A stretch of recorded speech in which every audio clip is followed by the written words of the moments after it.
Welcome back to the channel, guys. I'm autocrossing today. I know it's tough to tell. I'll turn around. How about that?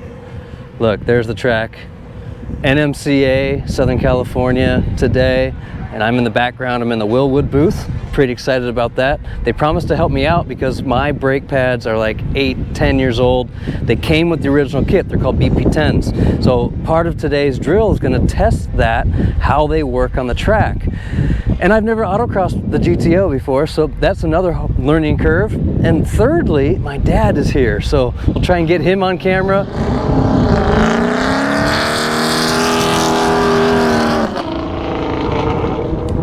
Heyo, that was awesome. So, be more of that to come. Stay tuned, subscribe if you haven't. Here we go.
Hey guys, progress report. So after the first 3 runs, brakes were getting soft and fuel leaking on my rear right wheel, and I attribute it to this. So if the tank was fairly full, and I think the fuel tank was pushing the fuel through the vent up into the hose, out onto the wheel. Yeah, not safe. So we went ahead, Wilwood helped me out, jacked the car up. I got under there and put a plug on that hole, on that vent, just to prevent fuel from coming out. There's still 1 vent left, so hopefully there's enough. So we'll see the next round of races here. We'll find out. All right, Pontiac guys, check this out.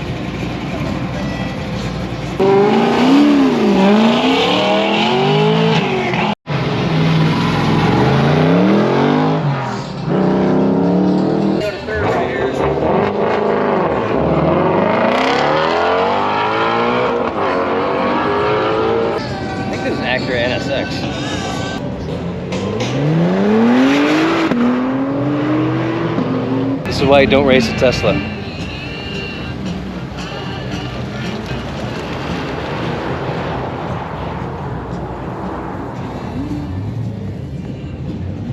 like being shot out of a cannon. That was crazy fast. All right, guys, you saw those first 3 laps of mine.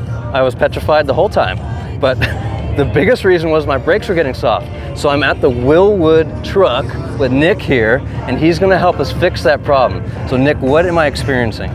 So one of the common factors that you're gonna have when you're on just a pure regular street pad is they're gonna get hot real quick in a performance driving situation.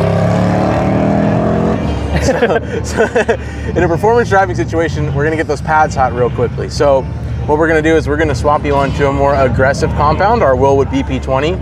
It's gonna have not only more friction coefficient, so it's gonna stop better for you, but it's gonna handle that heat a lot better as you lay into those things on these big muscle cars with a lot of power. Okay. They really, really help. So. Oh man, I can't wait, because I was white knuckling there for a while.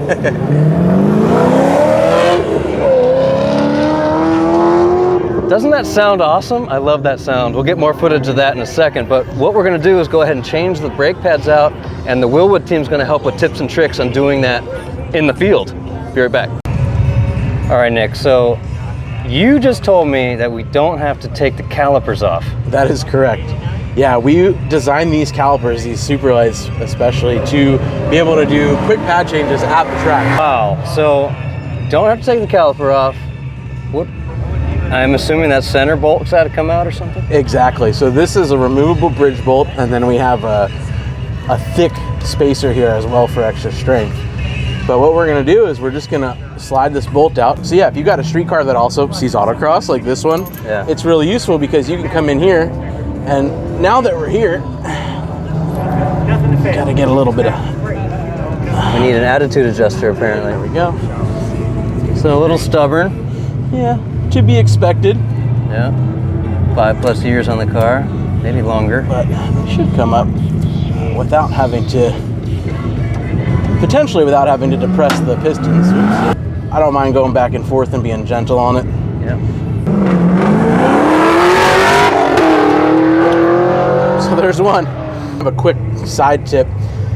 So these are our BP10 street pads. You guys will notice it's just a regular steel backing plate, and these holes here indicate adhesive. So on the street pads, for the most part, they'll actually just be physically glued to the backing plate. On the new race pads we're gonna put in, shiny, very shiny.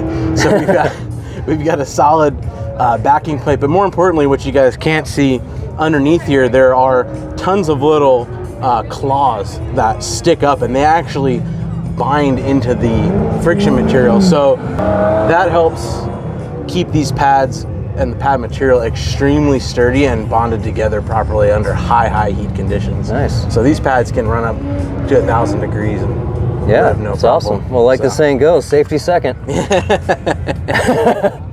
When Nick's ready, he's gonna explain what it takes to depress the pistons if you have to. Yeah, that's you're ready. That's going to be dependent. Everybody's kind of got their own method on how to do it. There are technically devices that actually go into fixed mount calipers to depress the pistons. Oh, okay. Kind of the old school cheater way to do it is we put a rag or something nice so we don't mess up the finish of the caliper. Yeah. And then we use some channel locks and actually use the pad itself to depress the pistons. Like this edge right here? Mm-hmm. And this back edge? Yeah. Okay, yeah, so, that makes sense. Believe it or not, I don't think we're going to need to depress these pistons a whole lot. They don't look like they're out very far. I guess we'll find out when we put the new ones in. We will, yeah. You've got a lot of material on these 10s, so that's a good thing. eBay, here we come, baby. So this one's behaving a lot nicer, as you can tell. Oh, yeah. Yeah, that was super easy. All right, so yeah, it was great. So we've got all of our old pads out. So for those at home, 6 pistons, so 3 on each side, and you can feel how far out they are. And we'll know real quick when we put the new one in, right? If it goes in quick, we don't have to do anything. Exactly. And these are not out very far. You had a lot of material left on your old pads, so we can kind of do a comparison. Very, very similar. So we might get lucky. What's that? Something that might help is on these calipers, since you've been running them for a while, we have these wear plates built in, which are nice. They help basically buffer the caliper. No, we don't have any. So what I'm hoping to do is find something that we can just lubricate these with a little bit. It's going to help the pad slide in a lot easier. I see. Because there's just some brake dust, material deposition there. And I prefer not to force them in, but without maybe lubricating them a little bit. But we will do what we got to do. Lined up right. There we go. I guess so. That's user error, dude. Okay, we solved our problem. Nick needs to go back to ASE school. These pistons barely had to move at all, so I actually just fitting the old pad back in, and actually was able to depress them a little bit without using a compression tool. Now,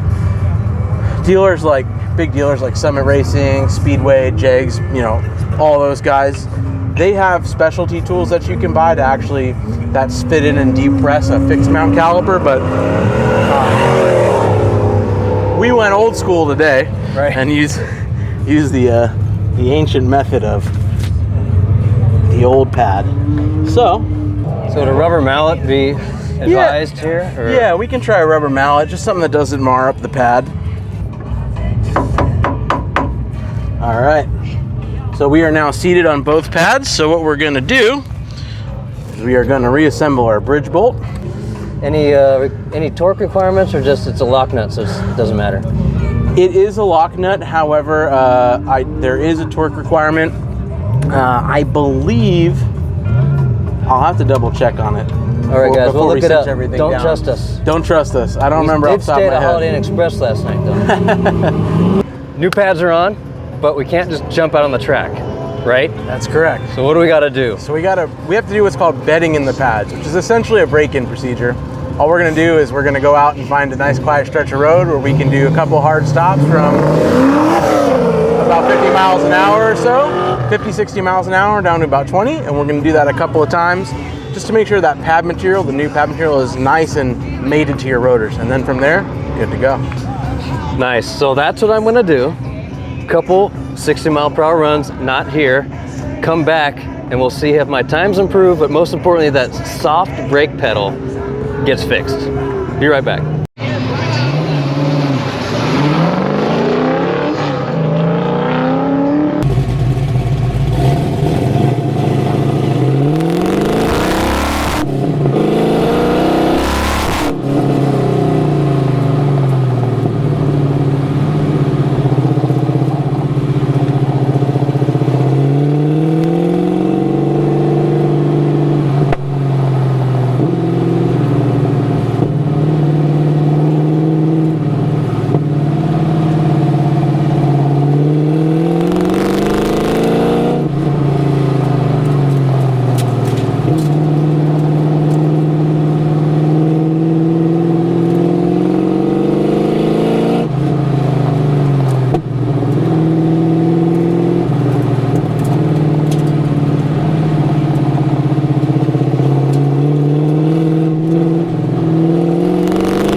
So first run was fine.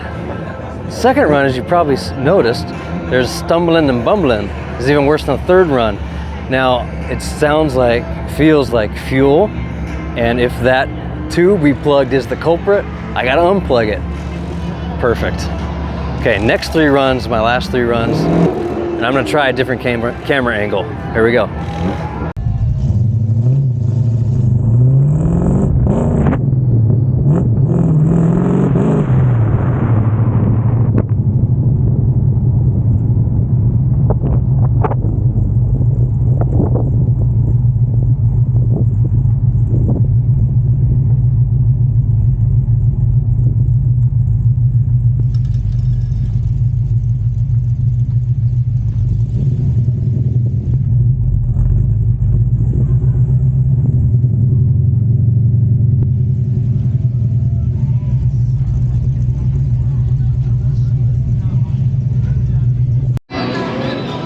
Well, we got some troubleshooting to do because I don't know what happened. It's like that engine's falling on its face.